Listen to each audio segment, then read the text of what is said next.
I've been given the task of moderating the agriculture panel. Before I start, as a broad context, I lived this agriculture sector last 12 years, right? When we started Omnivore in 2010-11, it took us 2-3 years to raise fund. And we have seen the agriculture sector grow from completely opaqueness or obscurity where when Mark and I were trying to raise capital, people used to question agriculture, early stage, India. These are all abused words. No one used to worry about us or no one used to bother about us. Fast forward 2016-17, I think Reliance launched Geo, the mobile network, and that got a lot of mobile network in the rural India, which is where the real digitization started early days. And today, when I look the world after COVID, right? COVID was a pain for the entire human crisis, human species. But for the agriculture sector, that was the best period for digitization. The people who were never on the mobile or data, they started coming out, started doing businesses. Farmers started talking about how do I make my produce reach the customers, and that's interesting times, right? Also, in the last 3-4 years, from an investor's perspective, right? When we started in 2012-13, we were the sole guys doing it. To get a co-investor in the sector was like a challenge, right? It was if some of my portfolio company got some capital, we used to celebrate. But in last 4-5 years, things have really changed, right? We've got general VCs putting money, we got the impact investors putting money. There are sector-focused funds looking at the sector. We're getting early stage private equity capital as well. And so that's investors' capital just coming in, right? That's interesting. At the same time, the quality of entrepreneurs. In 2012-13, when someone used to do agriculture enterprise, it was like some stupid guy trying to do that job, right? But today, the best of talent, the top management people from the existing unicorns left their jobs to start agri-tech startup, right? And things have looked very interesting. So, this was what is my assessment. Maybe I'll ask with Hemendra. He's been the earliest investor in the agri sector way before we invested. What does he think about and how the growth has evolved?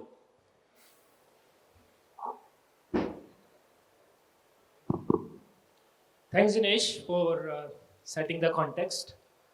Clearly, I totally echo your sentiments. Agri-tech has come a long way last 10 years. And I think the best part has been the quality of entrepreneurs.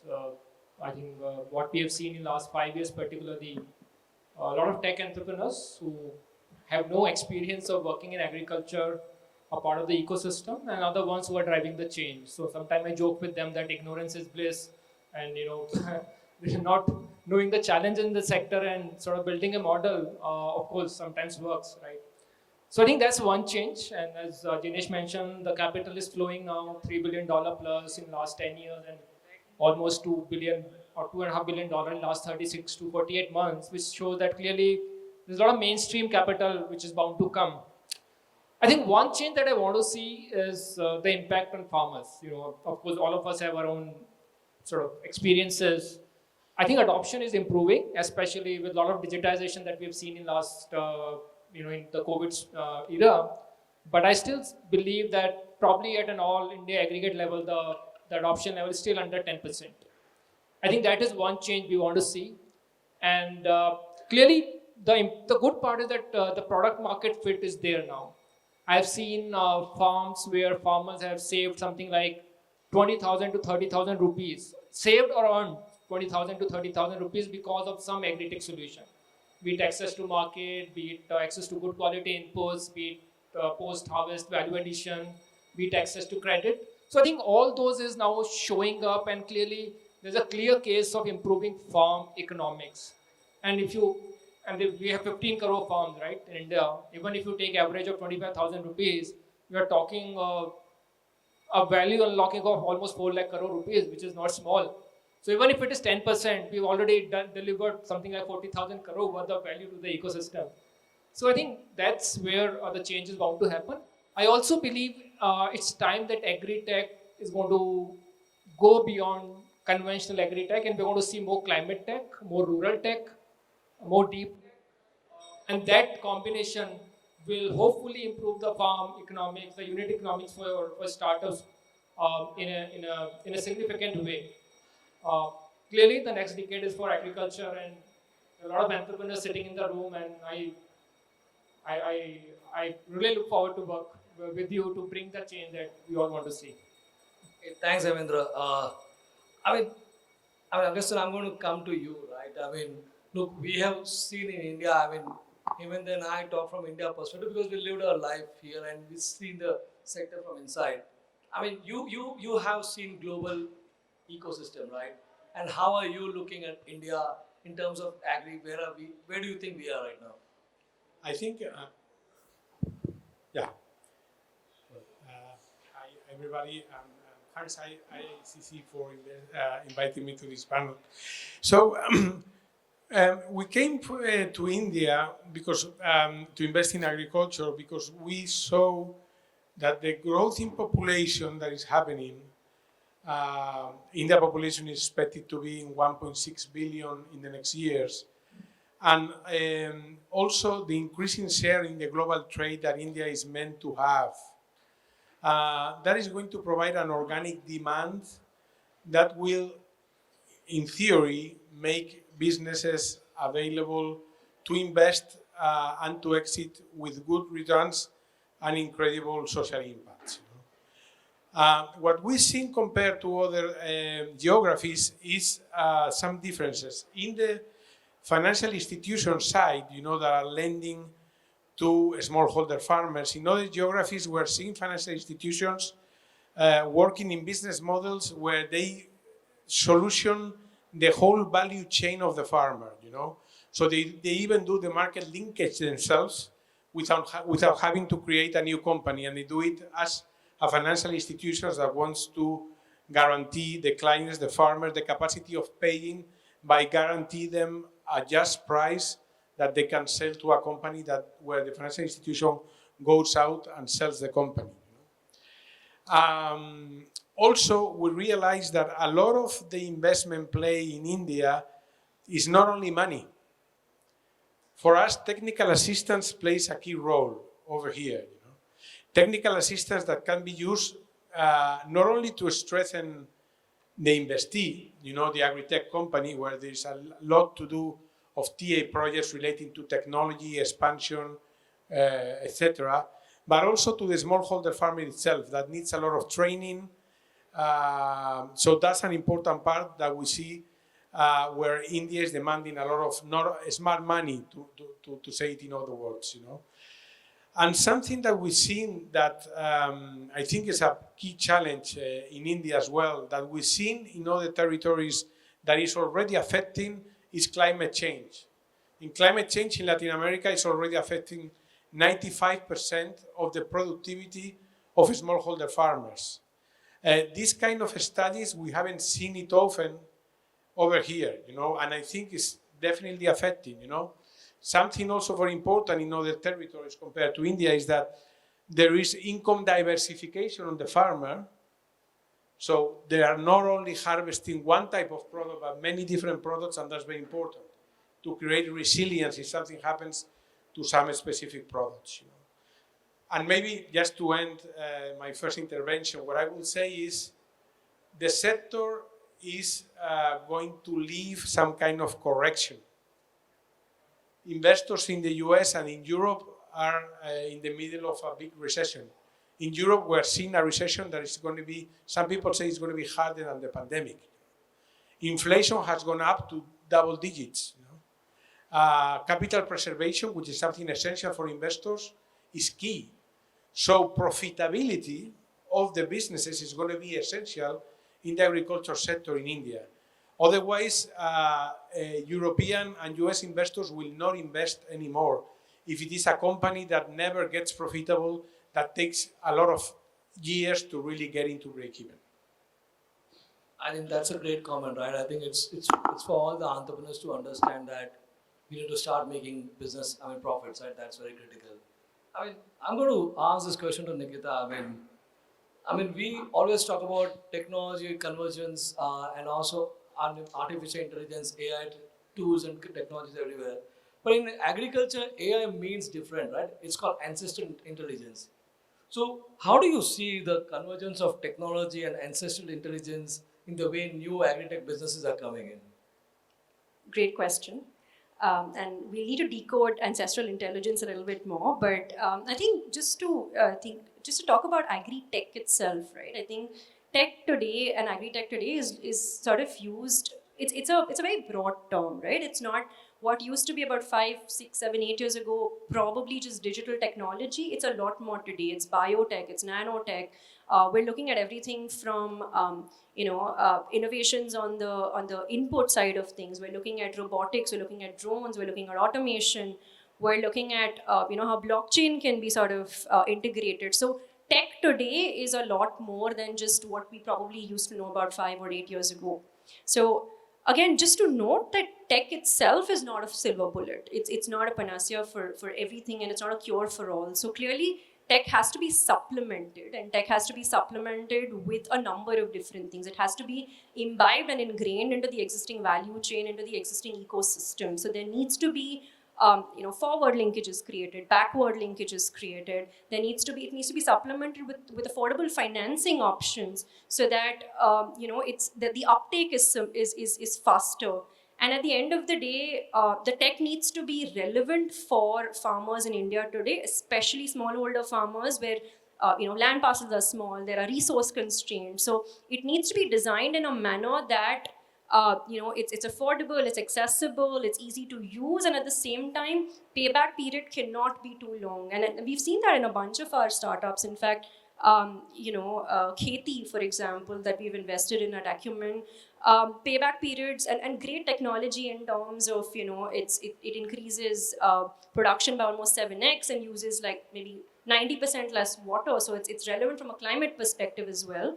But because payback periods are over 3 years, adoption levels are slow. So it's not just about a great technology, but actually ensuring that it's relevant, and also it's something that you're able to solve something that farmers lose their sleep over. So that's really on the tech part of it. In terms of ancestral intelligence, as you say, and I know it's a very interesting term that you use.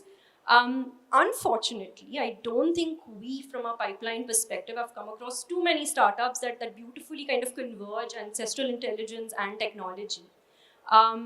Yes, from there are sort of ways to kind of revert back to the fact that I think it's important to know that I think farmers are extremely resourceful, right? Like they've been doing this for years together, and it's important for startups and entrepreneurs and innovators in this space to have that ear to the ground and kind of see what will work from what will work from an ecosystem perspective, what will work from a contextual perspective. So yes, it'll be great to see that sort of convergence of ancestral intelligence and tech, but unfortunately, we haven't come across too many models.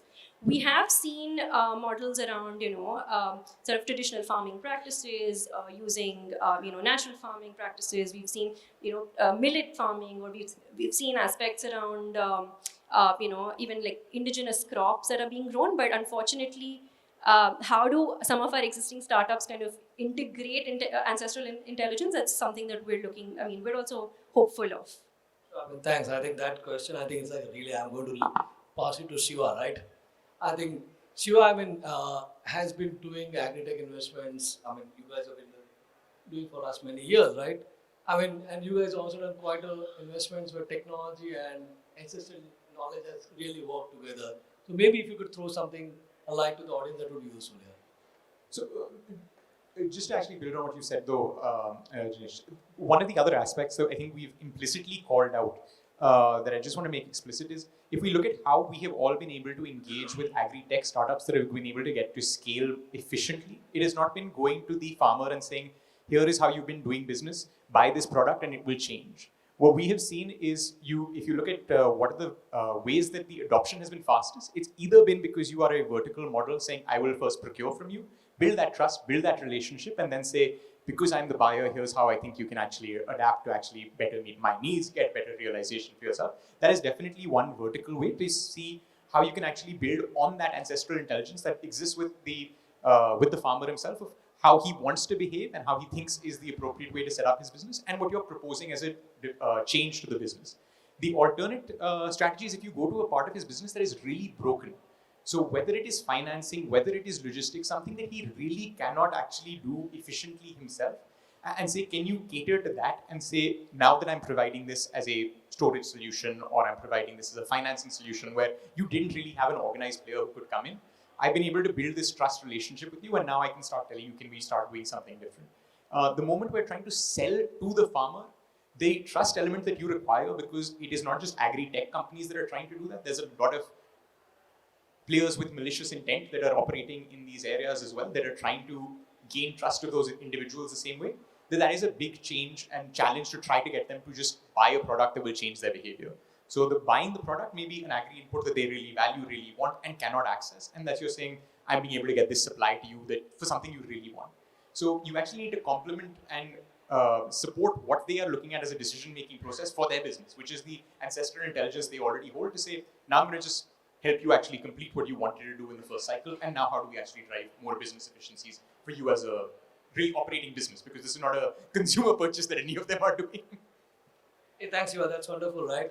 I mean, to the audience, if there are any questions, any comments, observation about the sector, I mean, you can throw to all four of them. Don't ask it to me, but so I mean, yeah. You want? I mean, if someone can give a mic. I mean, we can lend it. You must, when you are meeting entrepreneurs, and in case if you are meeting rural entrepreneurs, and if you get the opportunity to meet farmers, you would be coming across a lot of ancestral intelligence. Problem is, and it is probably from your side, it cannot be scaled up in a centralized manner, which your business models see. That ancestral intelligence is very strong. It has allowed us to thrive against all hardships, and it allows us to live well and continue to survive. But and it is very intelligent, but it cannot be aggregated and centralized in a way your business models and your return seeking models see. So you have to think more and think deeper. I think in India, when we are talking in India, agriculture will always be at a very different scale as compared to Western nations, because it sustains largest number of people, it employs largest number of people. Can you be a bit concise? What is that you're trying to say? Let's. Yeah, sure. So I'm pointing on the gap on how to we need to think differently when it comes to how to engage traditional intelligence with the current business models, because it cannot be aggregated in a profitable and centralized manner in the business models are seeking. So probably we need to look at different kind of business models. I don't have the answer to that. There's a something. Perfect. I mean, welcome to the club. Not everyone has answers here, so I mean that's fine. Yeah, please, sir. You have a question.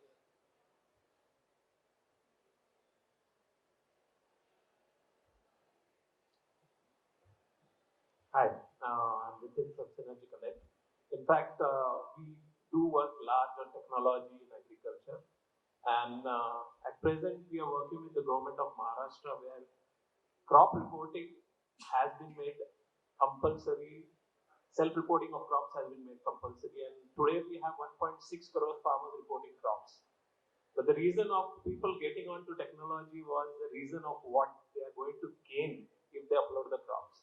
And the government is trying to connect finance, the insurance, and even understanding what patterns are understanding. So I think technology, COVID, as you rightly said, COVID actually changed the entire scenario.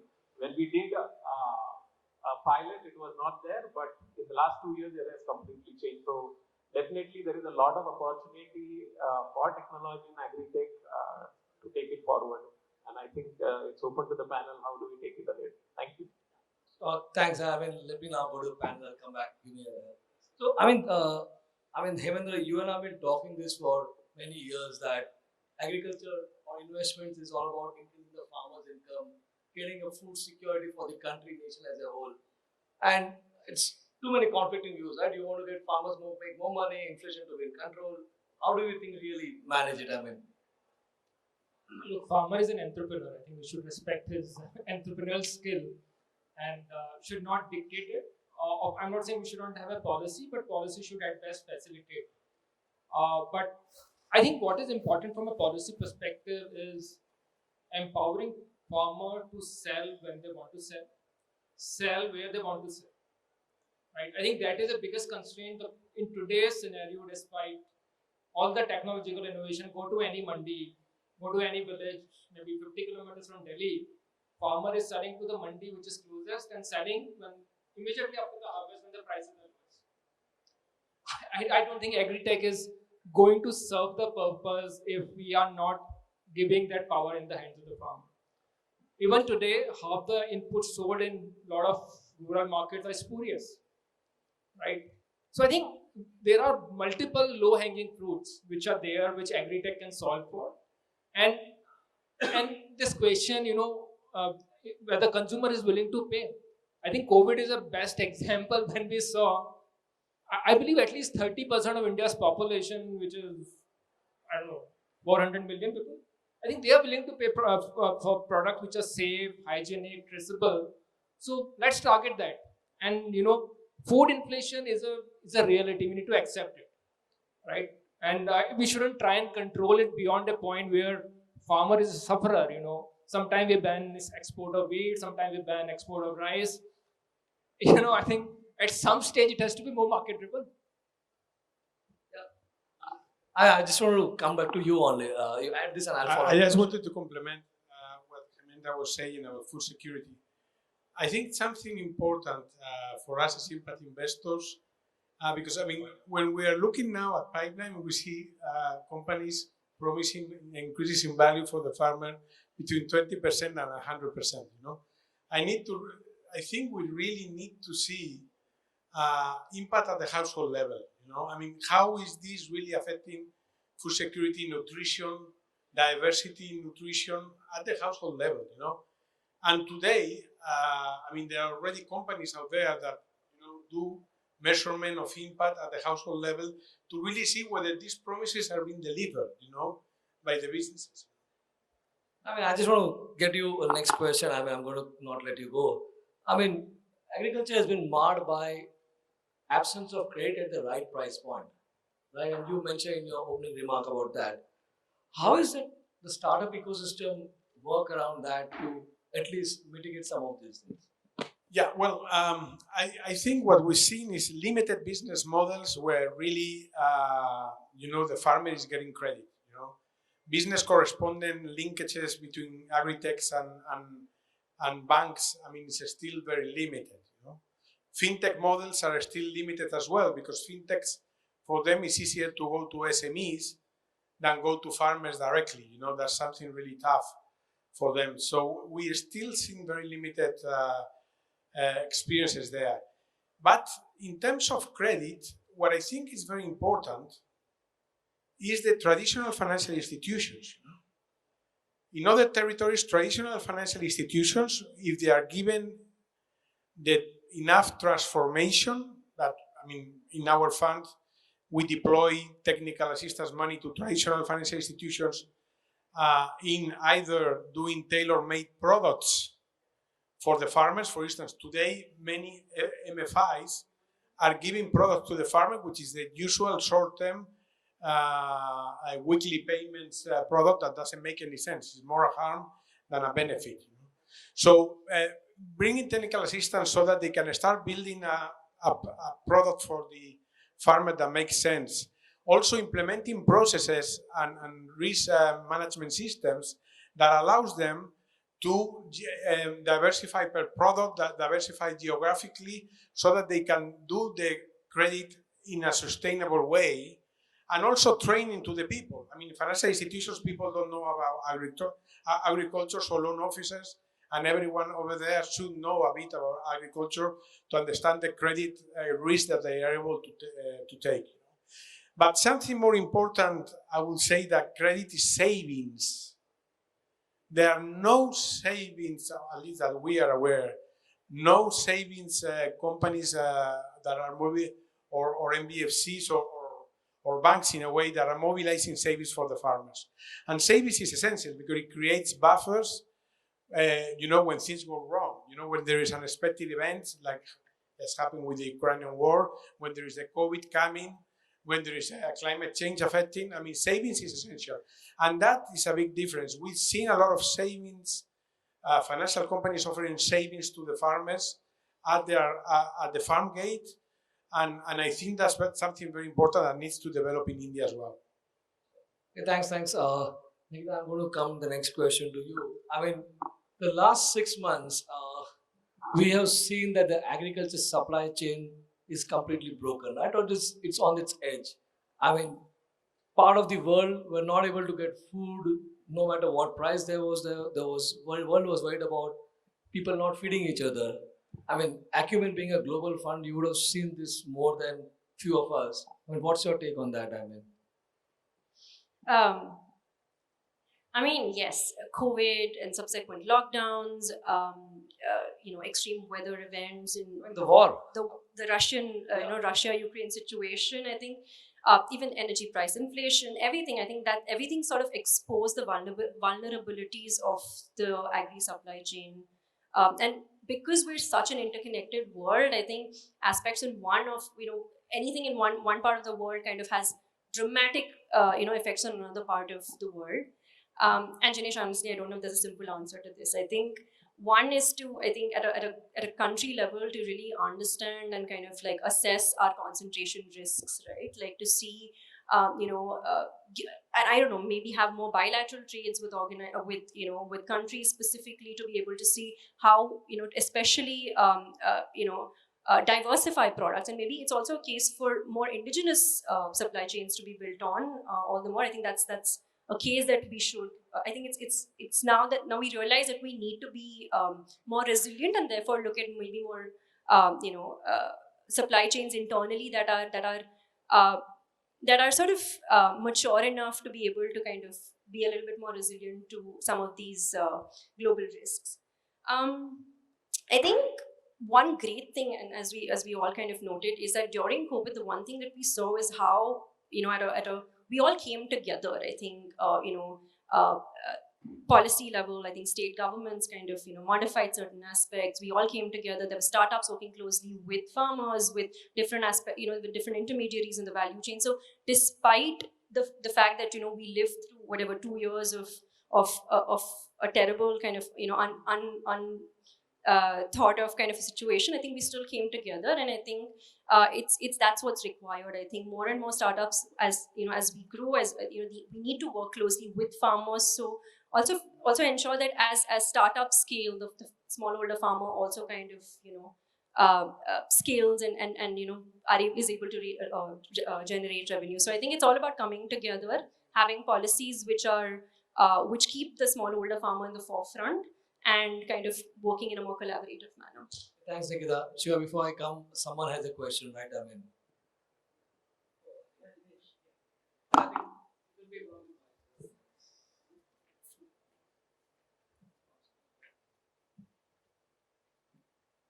Yeah, I was about to talk about the global value chains, and in that, the policies and the government regulations is very important. And we are talking about Atmanirbhar Bharat, and also we are talking about digitization. In this era, a health officer sitting in the UK required a manual signature signed health certificate, which Dinesh one day produce, which goes to the retail store, and the quality will affect. And this kind of things, how can we avoid it? How as an ecosystem are you bringing it to the notice? And I have written this to Mr. Hemendra as well about this issue. And I don't know how this is going to work, and if you look into the global value chains, we are only looking into the commodity side, and we are not building the brands. So we are failing because of these kind of issues. So how are you guys looking into this aspect? One quick response. I think it's time we start not to differentiate between a domestic food supply chain and an export food supply chain. We are not less privileged to eat something which the global citizens are not eating, right? So I think we have to get our act right, and it means cost, yes, but I can tell you there are enough consumers, there's enough demand in the market which can absorb that cost. So I think the work has to start from farm itself. The traceability, the food quality testing, the certifications. I think that infrastructure is still very inadequate. And that's why Hemendra, actually, it is everything is there. All the third-party traceability systems are there. Like example, like Cropin, all these things are available in the market. We are using it, and it's completely it's already in the place. But my question is, who from the government of India will go to the UK and ask whether this need to be digitized or it should be manual? I think we don't need to get into how the government should do it, right? We can do what we can. Agriculture is a sector has so many problems. Let's not try to solve the government problem. They'll figure the piece out here. I think let's go to some of the questions because I don't have a clear answer. Can you pass on the mic to the gentleman? Just to quickly revert on that as well, Jinesh, I think the export opportunity, and I think we've all seen this, is something that is a large opportunity to be built as well. That we haven't seen a large-scale build startup in that ecosystem either yet. But that is an opportunity if you look at India to abroad or multi-market production as well. There are ways that you can actually look at that as a startup opportunity rather than just what the government has to do and say there's a lot of these inefficiencies that a scaled business could solve, and can you actually start to target that as well? Yeah, I think there could be a way around it. Yeah. So please. Hi, I'm Kunal Ved from Resham Sutra. Hemendra ji, you talked about technology enabling more open access to market for the farmers.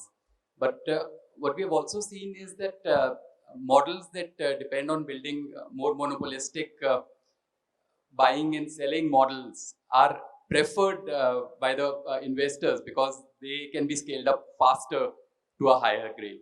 So do you think we'll end up creating again intermediary system similar to our RP or Mandi system only by a different name? And I can assure you of one thing, that in Indian agriculture, no one can monopolize.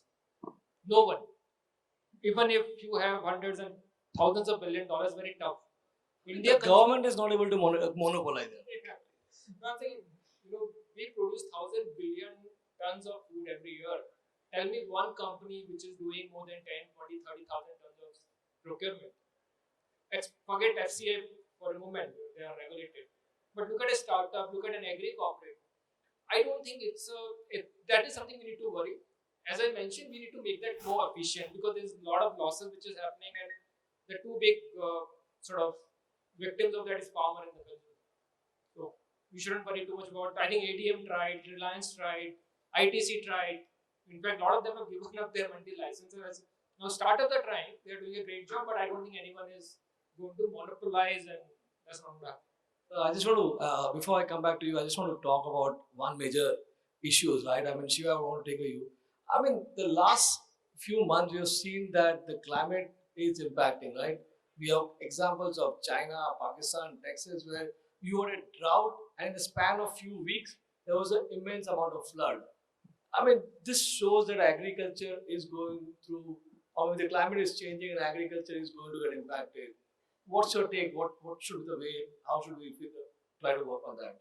Yeah, so just to build on that, Jinesh, I think that's part of what the challenge with trying to build out a model from an agri-tech ecosystem would be, because it's not that you can go to the farmer and say, here's macro issues that are actually built out and here's why you need to change.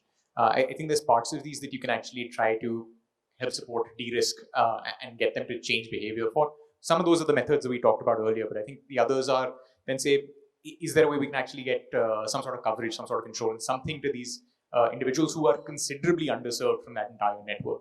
So whether it's agri-techs, and we haven't talked much about these models, like the gram covers, like Ibiza, who's saying there's an insurance products also, and some sort of protection and some sort of savings network needs to be built out for these individuals, because you're relying very heavily on one line. Maybe there's diversification, or the extent to which exists really in India is maybe you have some cows that are sitting as your separate dairy business, but that's the extent of income diversification you most likely have. There needs to be protection for that core business, and this is one of the opportunities. But yeah, fundamentally, we're pretty clear based on how we've seen the last few years that the number of these deviation events or non-two standard deviation events is not going to be two standard deviations. These are going to be much more common, and we just have to prepare our value chains for this as well. I think we also have to worry about creating the infrastructure, which is not a VC fundable infrastructure, like creating the check dams, creating the ponds, which will get the water back to the soil. I think that will require a different kind of capital, more patient capital than what VCs on the dais are able to provide. So you had a question, please. Hi, Neerav shared, I represent iCasper Capital. We are typically consultants and raise funds for our business houses. A very small thing I wanted to highlight over here is you have just mentioned that you don't have the sustainable financing options, you don't have the value chain. Forget about global value chain. We still don't have the domestic value chain, which actually covers up the entire ecosystem within the domestic place. Why not we can fund the warehousings and we can structure the warehousing business in such a manner that which can be which can add to the entire value chain, and all the producers which are being done by the farmers, they don't need to sell upfront on the same day when they harvest, and they keep up with the warehousing. There's a huge shortage as far as warehousing is concerned in India. Typically, we are still at 40-45% of what the need is. Forget about government warehousing, because those are the messed up things which are government you are not able to manage it. I'm in consultation with government of a few state governments who are willing to dispose of their rotten off farm producers to all this methanol and all this subsequent energy supply producers, which can actually make that possible. But then why not make some like companies like PepsiCo's and everyone has their own warehousings for their procurement domestics, and they have that value chain set up for their businesses.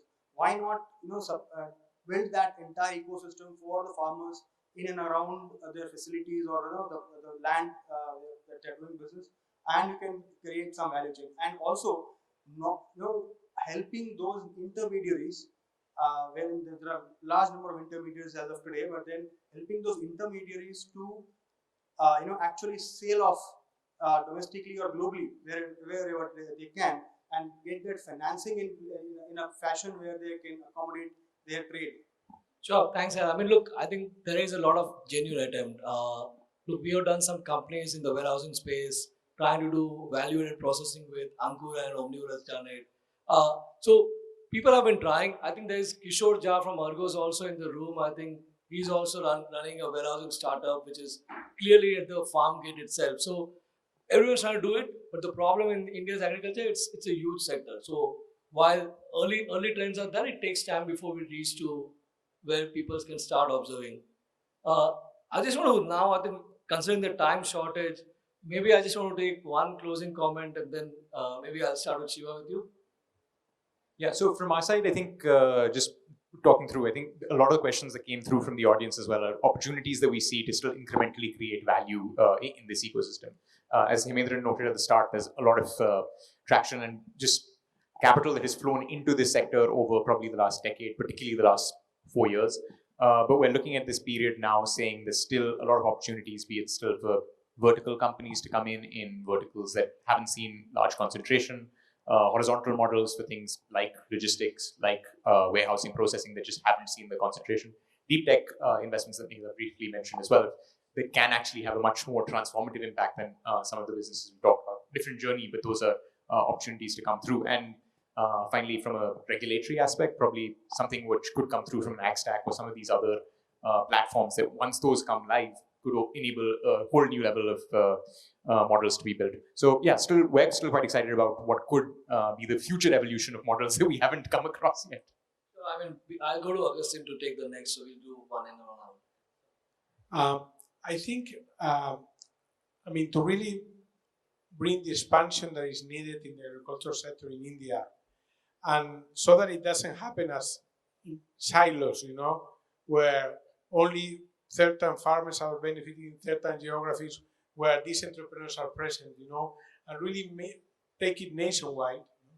I think I will make a call to the public money, government money, to really mobilize the private capital at a scale. I think only the private capital can bring enough scale to the system in order to make it nationwide. This morning I was talking to a fund, impact fund, that was really financing in the pre-seed and seed stages all of these entrepreneurs. I mean, that's the dead valley, where a lot of companies really fail. And he was telling me that they got money from DFIs or government money that want to be senior to the private investors. That doesn't make any sense. I mean, we need more junior money, de-risking money, and very especially now return enhancement money that makes the return for private investors something that really makes sense. Thanks, Hemendra, to you, the closing comment. I think two reactions to what Agustín and Nikhita said. On the farmer financing front, I think things have to change drastically. First of all, the mainstream banks have to come forward in partnering with agri-techs to go beyond conventional branch banking. And I think we need to think beyond KCC, the working capital financing. I think it's time to invest in capex financing. That's where the value addition happens. And to the remark that the gentleman made, we don't have warehouses for farmers. We have warehouses for traders and processors, but not for farmers. Who's going to keep 1 ton, 2 ton, or 5 ton? And that's where we need a lot of financing to go. And Nikhita, to your point on the supply chain, I believe this is an era of hyper-local supply chain, which is bound to come. We're going to have a Delhi food supply chain, a Mumbai food supply chain, and a Chennai food supply chain. We are buying a lot of onions from Alwar and from Nasik now, as far as Delhi is concerned. I think that is bound to happen because of the challenges on the food mine and the kind of climate volatility that we are seeing, and that's also could be the start of climate control, environment agriculture, which everyone thought was going to be like very futuristic. So I think that's another thing. And the last point I want to make is, I think in the last 10 years we have done a great job creating platforms. I think we have another platform. Now we need to think partnerships. I think startups spend disproportionate amount of money creating their own platform, which could have been done better by someone else. So partnership with a local entrepreneur, with FPO, with local panchayat, with the KVK, with the university, with the district administration. The reason we could have the food supply chain running in COVID time was primarily because of this partnership which happened because we had no other recourse. So I think that is the way forward. Thanks, Nikhita. Yours. I think just to close, I think farmer profitability and climate action go hand in hand. As we all know, smallholder farmers are obviously disproportionately affected by effects of climate change. So I think I see a lot of potential for innovations, business models, and investments to happen on the adaptation side of things. I think at this point, hardly 5% goes to adaptation, and the balance goes to mitigation. And climate change is now, so I think it's now and it's here. So I see a lot of potential for the agriculture and kind of climate intersection where finance needs to go in and where business models need to come up. So I think looking at lots of areas where I see potential. I think on the climate positive input side of things, looking at adaptation finance, looking at ways in which we can kind of I think water is another area where we don't have enough models, and water risks are and we are water stressed severely. So I think there's a lot of business models that we need to be able to fund on the water side of things as well. So I think several areas where I think there's potential and where smallholder farmers are most affected, and I think that's where investments need to go. Cool. I mean, guys, you realize this sector has so many problems, right? And most of us don't know everything about it. I think everyone knows a few bits and pieces. I think it's all up to us how we all work, collaborate, add partnerships to this, what Hemendra mentioned, and figure out a way forward. But I think the last 5-6 years have been very interesting, but the next 10 years are going to decide how India's agriculture will shape up.